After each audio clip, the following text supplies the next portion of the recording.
le journal. Ibrahima Traoré. C'est 13h dimanche, mesdames, messieurs, à la une de cette édition Jeunes du Mali, ensemble pour le Mali Coura. Thème du 53e pèlerinage catholique des chrétiens catholiques. Oui, ça se passe à Kita, où ce matin, la grande messe a été dite au sanctuaire marial. Nous serons en direct avec Isaac Tienou, notre envoyé spécial dès le début de ce journal, mais aussi et surtout avec l'invité de ce 13h dimanche, le président de la conférence épiscopale du Mali, Monseigneur Jonas Dambélé.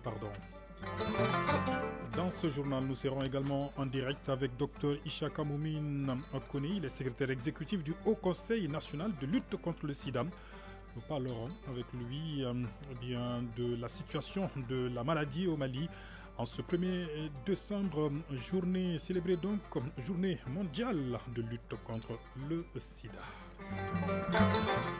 L'actualité sur la scène internationale, d'abord sur le continent, le Sénégal qui commémore le 80e anniversaire du massacre de Thiaroye ce 1er dimanche. Eh bien, des mesures phares ont été annoncées tout à l'heure par le président sénégalais. On en saura davantage dans cette édition. Et puis nous irons à Riyad qui s'apprête à accueillir ce lundi la COP16 sur la désertification, un rendez-vous mondial majeur pour relever le défi de la dégradation des terres et de la sécheresse. Agibou Koulibaly est notre envoyé spécial en Arabie Saoudite. Et puis, le président américain Joe Biden effectuera cette semaine une visite très attendue en Afrique. Pourquoi? Mohamed Sangaré sera là pour nous en dire plus. Et puis, l'actualité des sports, ce sera avec vous. Famoulou Diourté, bonjour. Bonjour Ibrahima Traoré. Quel est le menu de cette page des sports ce dimanche? L'actualité sportive de ce 13h dimanche est dominée par le football. Démarré hier samedi, la deuxième journée du championnat professionnel de Ligue 1 du Mali se poursuivra cet après-midi. Et sur le continent, les 12 sélections qualifiées pour la prochaine CAN de moins de 20 ans sont connues. Les Aigles dames de football du Mali participent à un mini-tournoi de préparation au Maroc. Et le Real Madrid félicite le FC Barcelone pour ses 125 ans d'existence. On terminera par la CAN féminine 2024 de handball. Rendez-vous en fin de journal pour suivre toute l'actualité des sports. 13h dimanche, priorité au direct. Tout de suite, le journal. Les chrétiens catholiques à Kita, oui, pour le 53e pèlerinage au pied de Notre-Dame du Mali. Eh bien, les fidèles se retrouvent cette année autour du thème Jeunes du Mali, ensemble pour le Mali Coura. L'animation est assurée cette année par la chorale diocésaine de Caille. Ce matin, la grande messe a été dite au sanctuaire marial. On en parle avec notre envoyé spécial à Kita, Isaac Tienou. En direct avec nous, bonjour. Bonjour Ibrahima Traoré. Alors, que peut-on retenir de la messe de ce matin? Alors, il faut préciser quand même que cette messe présidée par le Monseigneur Jonas Dambélé, évêque de Caille, non moins président de la conférence épiscopale du Mali. Et les présidents ont prié le Seigneur pour le renouvellement d'un cœur en faveur du Mali nouveau. Il donc a invité les Maliens à des sessions de prière qui corroborent avec le thème de ce pèlerinage. Dans son homélie, Monseigneur Jonas Dambélé a surtout invité les jeunes à plus d'engagement pour le Mali Coura. Il a aussi demandé à la jeunesse d'éviter la facilité, entre autres, et autrement dit, d'éviter les guerres faciles. De manière générale, l'Église met la jeunesse en mission, une mission qui est de porter les flambeaux du Mali en paix. Une jeunesse donc qui devra prendre toute sa place dans la réconciliation et la reconstruction du Mali, et que cette jeunesse comprenne qu'elle ne peut avoir mieux que ce beau pays, notre héritage commun, le Mali. Le ministre des Affaires religieuses et du culte qui était donc à cette cérémonie est également venu témoigner de ce que l'Église est aux yeux de l'État. Il a exhorté les chrétiens à plus de courage dans les prières pour le Mali et continuer à jouer son rôle de cultivateur de paix. Eh bien, la célébration eucharistique qui témoigne de la communion des chrétiens avec le Seigneur a été aussi un temps fort de cette célébration. Merci beaucoup. Isaac Tienou, pour toutes ces précisions. Je rappelle donc que ce sont des centaines et des centaines de fidèles, de fidèles chrétiens catholiques qui sont à Kita donc pour ce 53e pèlerinage. Et nous tentons donc de rester, nous allons rester à Kita pour nous entretenir cette fois-ci, vous l'avez dit, avec l'invité de ce 13h dimanche. Nous avons en ligne Monseigneur Jonas Dambélé, il est le président de la conférence épiscopale du Mali. Nous allons tout à l'heure entrer en direct avec lui pour essayer de parler d'abord de ce thème, oui, le thème de ce pèlerinage, de ce 53e pèlerinage chrétien à Akita, thème qui est Jeunes du Mali, ensemble pour le Mali courant. Isaac Tienou l'a dit et tout à l'heure, l'Église qui met en mission la jeunesse malienne, oui, face aux multiples défis. Oui, aux multiples défis que traverse en ce moment donc notre pays et le gouvernement également, aux côtés de l'Église à travers le ministre en charge des Affaires religieuses qui n'a pas manqué ce matin donc de prodiguer des conseils, de lancer un vibrant message, un vibrant appel à la jeunesse du Mali pour se mobiliser davantage pour faire face donc aux multiples défis auxquels le pays fait face en ce moment précis. Alors, de l'autre côté, on nous signale que le ministre ou le président de la conférence épiscopale du Mali n'est pas encore en ligne. Le temps de vous rappeler simplement que nous célébrons aujourd'hui, 1er décembre, la journée mondiale de lutte contre le sida. Au Mali, tout un mois est dédié à la lutte contre ce fléau. Cette année, les activités seront lancées à Ségou, d'où nous allons entrer également en direct dans cette édition avec le secrétaire exécutif du Haut Conseil exécutif, Haut Conseil national, du secrétaire exécutif du Haut Conseil national de lutte contre le sida, Dr Ishaka Moumine Kone, qui sera en ligne avec nous. Alors, le temps de passer à l'actualité internationale d'un moment à l'autre. Et l'on me signale qu'Akita, le président de la conférence épiscopale du Mali, est en direct. Monseigneur Jonas Adambele, bonjour. L'actualité internationale dans quelques instants. Riyad s'apprête à accueillir ce lundi la COP16 sur la désertification, un rendez-vous mondial majeur pour relever le défi de la dégradation des terres et de la sécheresse. À quelques heures de son ouverture, les attentes sont grandes. Et quels sont les enjeux de cette rencontre internationale? Voyons le point avec nos envoyés spéciaux à Riyad, Agibou Koulibaly et Abou Kone. La COP16 réunira les 197 parties signataires de la Convention des Nations Unies sur la lutte contre la désertification. Ce sommet marque une étape importante coïncidant avec le 30e anniversaire de cette convention.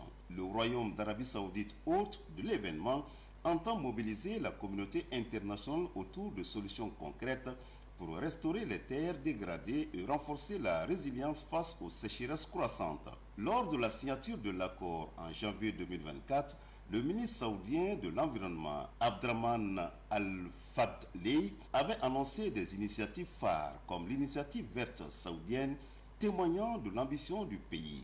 Selon la Convention des Nations Unies sur la lutte contre la désertification, 40% des terres mondiales sont déjà dégradées, menaçant directement la moitié de la population mondiale et les écosystèmes. Avec une augmentation de 29% des sécheresses depuis 2000, il devient urgent d'agir. Le Mali sera présent à travers une délégation conduite par la nouvelle ministre de l'Environnement, de l'Assainissement et du Développement durable, Doumbia Mariam Tangara, avec une innovation notable cette année, la participation de jeunes négociateurs maliens. Ces derniers, aux côtés d'experts nationaux, animeront des panels pour mettre en avant les efforts du Mali en matière de gestion durable des terres. Alors que le compte à rebours est lancé, Riyad deviendra ce lundi 2 décembre 2024 le centre des décisions internationales sur la désertification, un enjeu vital pour l'avenir de la planète. Les regards sont désormais tournés vers cette conférence qui doit passer des promesses aux actions concrètes.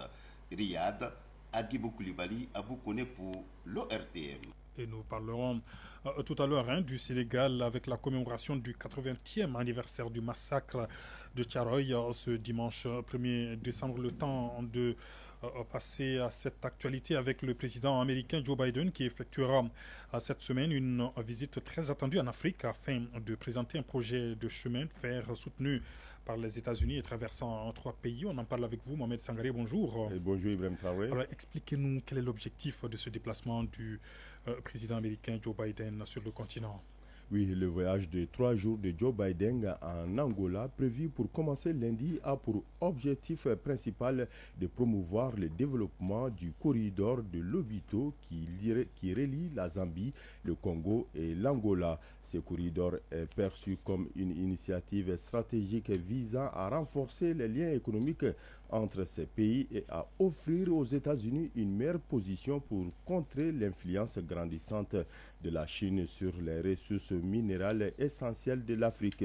Ce voyage de Biden s'inscrit également dans le cadre de sa promesse de réengagement envers l'Afrique après la relance du sommet États-Unis-Afrique qui n'avait pas eu lieu depuis près d'une décennie en décembre 2022. Bien que cette visite soit significative, elle intervient en un moment critique juste avant la fin de son mandat, ce qui soulève des questions quant à la pérennité du projet Lobito sous une administration future, possiblement celle de Donald Trump.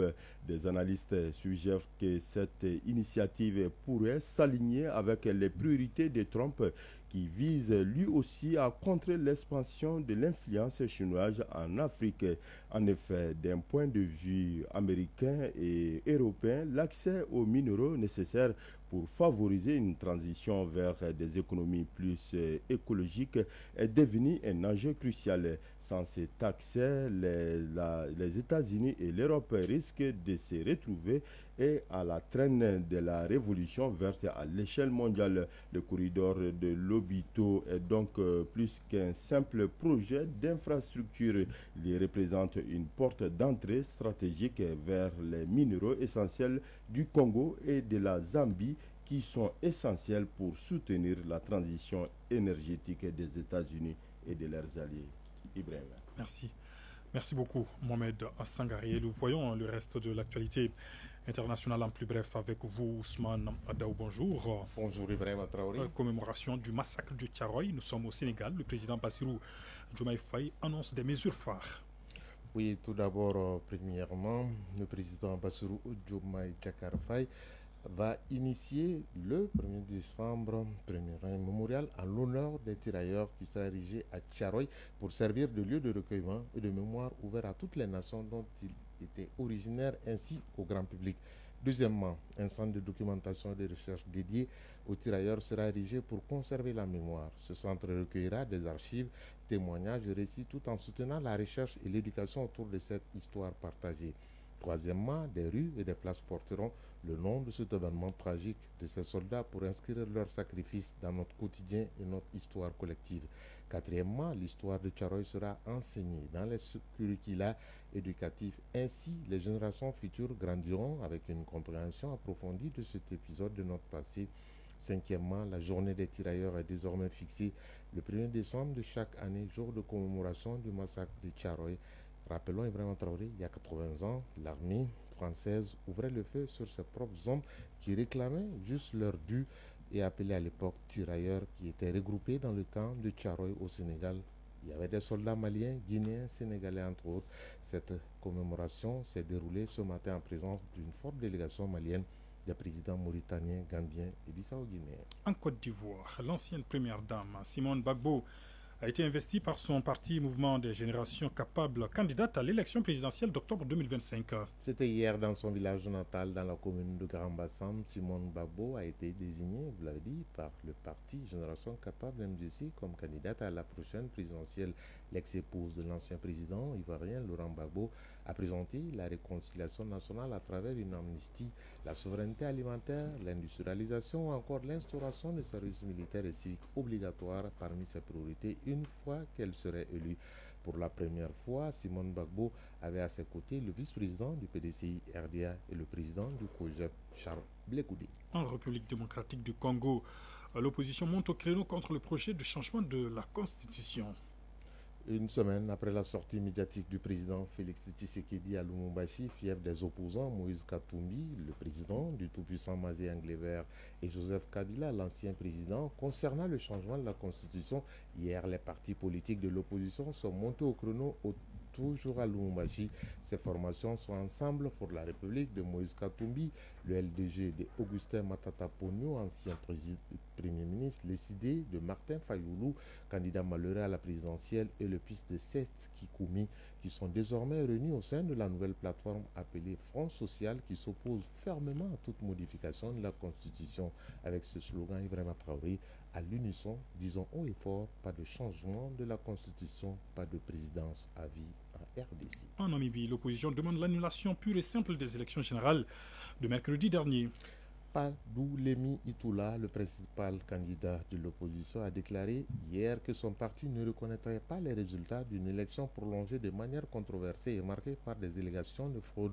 Il dénonce le retard dans la fermeture des bureaux de vote qui allait jusqu'au jeudi matin, bien au-delà de la fermeture officielle des bureaux qui était fixée au mercredi soir à 19h temps universel, alors que les premiers résultats provisoires du scrutin placent déjà la candidate du parti historique, la South-West African People Organization, la SWAPO, Netumbo Nandi Daitwa, en tête avec 48% des voix, suivi de Padoulemi Itula, crédité de 29% des voix après le dépouillement de 79 des 121 circonscriptions. Aux États-Unis, le président réélu Donald Trump conditionne l'aide militaire de son pays à l'Ukraine à l'ouverture de pourparlers avec la Russie. À un peu moins de 2 mois de son investiture à la Maison-Blanche, on connaît un peu plus les intentions du futur président des États-Unis sur le dossier ukrainien. Donald Trump a d'abord nommé un général 3 étoiles à la retraite, Kay Kellogg, comme envoyé spécial pour l'Ukraine et la Russie. Et cet ancien conseiller à la sécurité nationale du vice-président Mike Pence est chargé de faire le pont entre la Russie et l'Ukraine avec comme principale condition du président Donald Trump négocier avec la Russie pour l'Ukraine. Au Liban, la trêve, de plus en plus fragilisée par la multiplication des violations israéliennes dans le sud. Preuve de cette fragilité, Ibrahima, 3 personnes ont été tuées hier dans un raid israélien dans un village du sud du Liban où la trêve fragile entre le Liban et Israël est entrée dans son 5e jour. L'armée israélienne a interdit aux habitants d'une soixantaine de localités de retourner chez eux et n'hésite pas à ouvrir le feu en direction des contrevenants. La multiplication des incidents fragilise un cessez-le-feu déjà précaire et fait craindre un effondrement de la trêve. Merci beaucoup Ousmane Dao pour toutes ces informations à l'international. Retour à l'actualité nationale dans quelques instants. Ce 1er décembre est célébré la journée mondiale de lutte contre le sida au Mali. Tout un mois est dédié à la lutte contre ce fléau. Cette année, les activités seront lancées à Ségou, d'où nous avons en ligne Dr Ishaka Moumine Kone, secrétaire exécutif du Haut Conseil national de lutte contre le sida. Monsieur Kone, Dr Kone, bonjour. Bonjour. Alors d'abord, dites-nous pourquoi le choix de Ségou cette année pour lancer les activités de lutte contre le sida au Mali. D'abord, le choix de Ségou est en lien avec le thème de l'année, qui est réellement de prendre le chemin des droits. Et nous avons constaté depuis 20 ans que toutes les célébrations se faisaient à Bamako. Donc, nous avions jugé nécessaire de nous approcher encore des personnes vivant avec le VIH, d'approcher les plus hautes autorités des personnes vivant avec le VIH à l'intérieur du pays, afin que nous célébrons aussi avec ces personnes le 1er décembre, à l'instar de la communauté internationale. Donc, secondo, c'est que Ségou aussi fait partie des 3 régions prioritaires réellement en matière de lutte contre le VIH, vu le taux de prévalence élevé parmi les 3 régions prioritaires. Très bien, nous allons parler de taux de prévalence dans un instant, mais le temps simplement pour vous de nous rappeler le thème de l'édition 2024, sous quel signe célébrez-vous cette année la journée mondiale de lutte contre le sida au Mali? Et nous célébrons cette journée sous le signe de l'espoir. Malgré qu'il y ait de l'espoir, il est important quand même d'accélérer quand même les activités, afin que nous puissions être au rendez-vous de 2030, qui est de l'élimination du virus comme problème de santé publique au Mali. Et quel est le thème 2024 ? Oui. Et quel est le thème de l'édition 2024 cette année ? Le thème de l'édition 2024, c'est de prendre le chemin des droits. Prendre le chemin des droits, ça voudrait dire réellement de tout mettre en œuvre pour que les personnes vivant avec le VIH puissent obtenir tout ce qu'il y a comme droit. Droit à la santé, droit à l'éducation, droit au logement, droit à la nourriture, etc., etc. Donc, c'est tous ces droits réunis réellement qui nous permettront d'éliminer le VIH comme problème de santé publique. Et quelle est la situation de la maladie au Mali ? la situation, elle est, la situation, elle est bonne. La tendance est très bonne, elle est bonne, elle est à la baisse. Parce que, comme je le disais, depuis 20 ans, on était à 1,7. Donc, il y a 20 ans de cela, nous avons pu gagner 0,8 de baisse. Donc, nous sommes actuellement à 0,9% de prévalence. D'accord. Et de façon générale, qu'en est-il de la prise en charge des patients à travers le pays? La prise en charge, on peut dire qu'il y a eu assez d'avancées parce que il y a 20 ans de cela, pour pouvoir accéder aux médicaments, c'était vraiment difficile. Actuellement, les médicaments existent sur toute l'étendue du territoire et les médicaments sont à 0 francs. Et en dehors des médicaments, le suivi biologique aussi est à 0 francs. Pour le médicament contre les infections opportunistes aussi, ces médicaments sont disponibles sur toute l'étendue du territoire. Donc on peut dire que la prise en charge vraiment elle est totale et elle est gratuite au Mali. Et de façon globale aujourd'hui, dans ce combat contre le VIH-Sida au Mali, pour vous, quel est le défi actuellement? Le défi, c'est le défi d'abord d'atteindre les 3,95 d'ici 2030. D'accord. Qui est les 3,95 d'ici 2030, c'est-à-dire le premier 95 de retrouver 95% des personnes séropositives et mettre 95% de ces personnes séropositives sous traitement et avoir 95% des personnes sous traitement et une charge indétectable à l'évaluation biologique. Donc, ça, c'est le défi majeur de pouvoir réellement répondre pour pouvoir atteindre ces 3,95 d'ici 2030. Maintenant, l'autre défi aussi qu'il faut réellement qu'on s'attelle dessus, c'est le défi de la transmission mère-enfant. Ça, il y a beaucoup de pays qui ont pu éliminer cette transmission mère-enfant. Donc, nous, ici au pays, nous sommes engagés réellement à pouvoir répondre aussi à ce défi, afin que chaque moment, que tu sois séropositif ou que tu ne sois pas séropositif, puisse donner quand même un enfant sain, afin que réellement le développement puisse être à la clé. Et quelles sont les activités prévues dans le cadre de la célébration de la journée mondiale de lutte contre le sida au Mali? Nous savons que c'est tout un mois qui est dédié donc à la lutte contre ce fléau, n'est-ce pas? Exactement.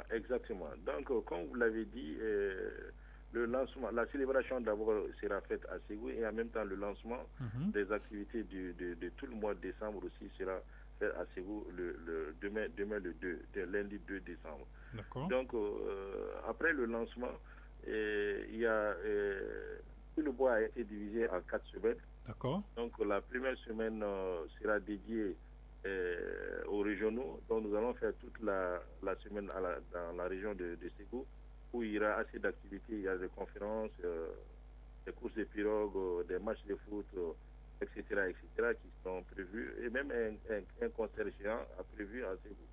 On fera toute une semaine pleine en communication et en sensibilisation et en même temps en dépistage dans toute la région de Ségou.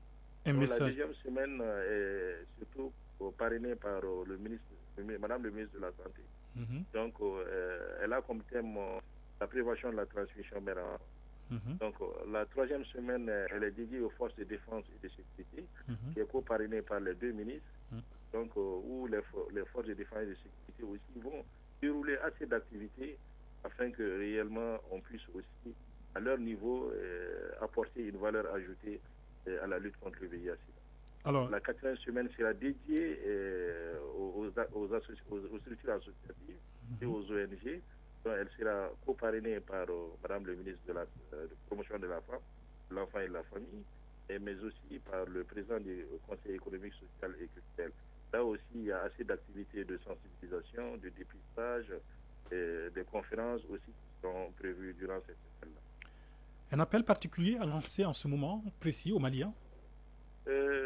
D'abord, permettez-moi de remercier les plus hautes autorités pour tous les efforts consentis par rapport à la lutte contre le VIH. En l'occurrence, le chef de l'État, le général d'armée, son Excellence Assimi Goïta, qui est le président du Haut Conseil national de lutte contre le VIH.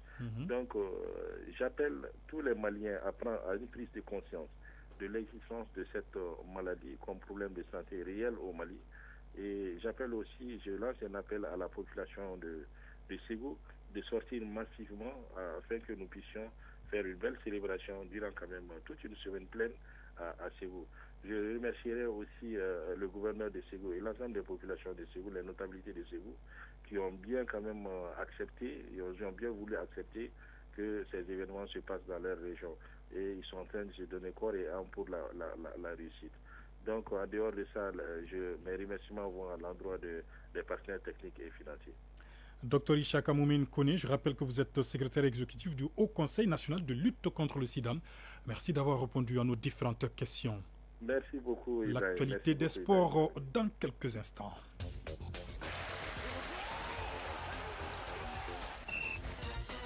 Le journal des sports, c'est avec vous, Famourou Djourté, bonjour. Bonjour Ibrahim Traoré. Alors en football, la deuxième journée de la Ligue 1 professionnelle se poursuit cet après-midi. Quelles sont les rencontres du jour? Au stade Omnisport, Salifou Keita de Kati, l'US Bougouba reçoit l'association sportive de Korofina à 16h. Au même moment, au stade Mamadou Konaté, l'US Bougouni joue contre l'AS Bakarijan de Baraouli. Ces deux rencontres sont à suivre en direct sur la radio nationale du Mali à partir de 16h. Après le match Bougouni-Bakarijan à 18h, le FC Diara affronte Binga FC, toujours au stade Mamadou Konaté. La deuxième journée prend fin mardi 3 décembre avec le match entre Étoile du Mandé et Djoluba AC. Ce sera au stade Mamadou Konaté à 16h.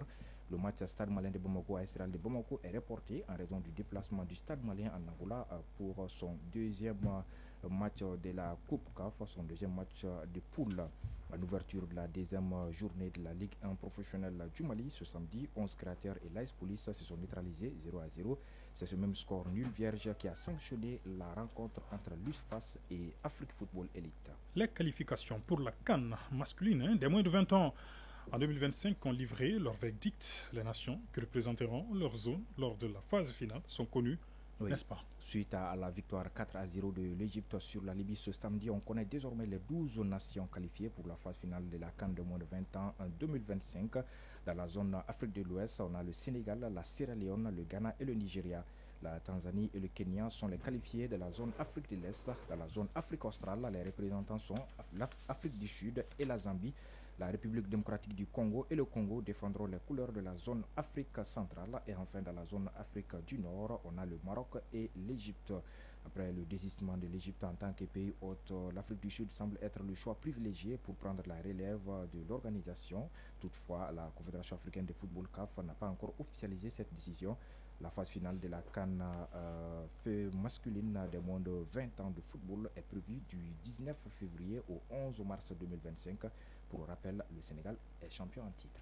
Toujours en football, les Aigles dames du Mali ont perdu hier samedi contre leur homologue du Botswana dans le mini-tournoi de préparation pour la CAN au Maroc. Oui, pour leur entrée en lice ce samedi 30 novembre 2024, l'équipe nationale dames de football du Mali s'est inclinée 1-0 face à celle du Botswana dans le mini-tournoi de préparation pour la CAN au Maroc. Les Botswanaises ont trouvé le chemin des filets à la 80e minute suite à une mauvaise sortie de la gardienne de but du Mali, Adoudou Konaté. Les Aigles dames du Mali tenteront de rectifier le tir face aux Lions de l'Atlas du Maroc mardi 3 décembre 2024 à la faveur de leur deuxième et dernière sortie dans ce mini-tournoi. Ce tournoi amical à 3 pays va servir de préparation aux 3 équipes participantes, toutes qualifiées pour la phase finale de la CAN féminine Maroc 2024 décalée en 2025. En Espagne, le FC Barcelone a célébré vendredi son 125e anniversaire. À cette occasion, les félicitations ont afflué de toutes parts. Parmi ces hommages, celui du Real Madrid a particulièrement attiré l'attention.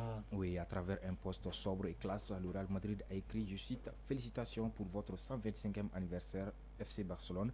C'est un honneur pour le Real Madrid de rivaliser avec un grand rival comme vous tout au long de notre histoire. » Fin de citation.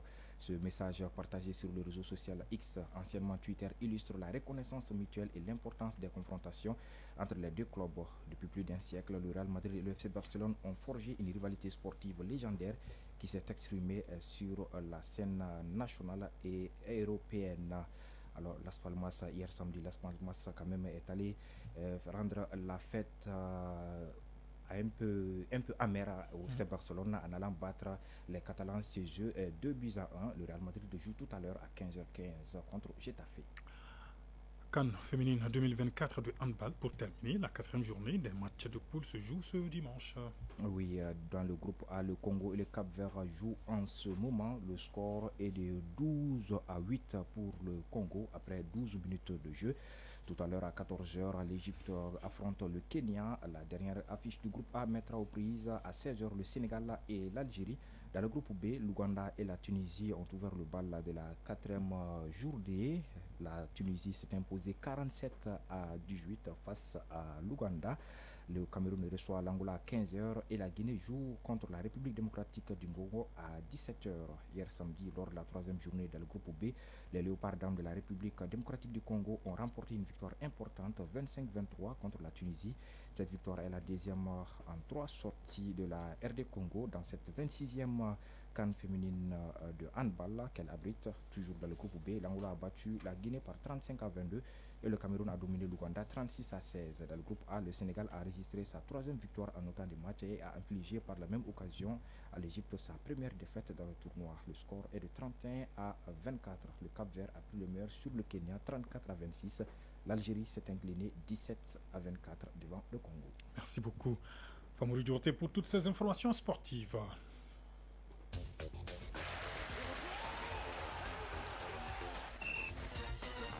Et c'est ce qui met fin donc à ce 13h dimanche que j'ai eu le plaisir de vous présenter. Nous sommes navrés, nous étions censés être en ligne avec Monseigneur Jonas Dambélé, président de la conférence épiscopale du Mali, qui se trouve actuellement à Kita pour le 53e pèlerinage des chrétiens catholiques.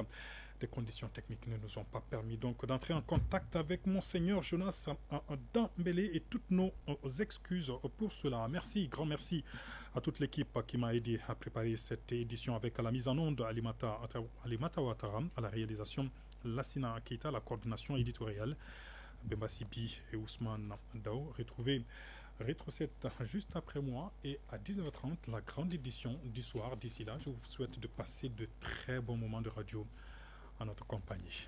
Bon dimanche.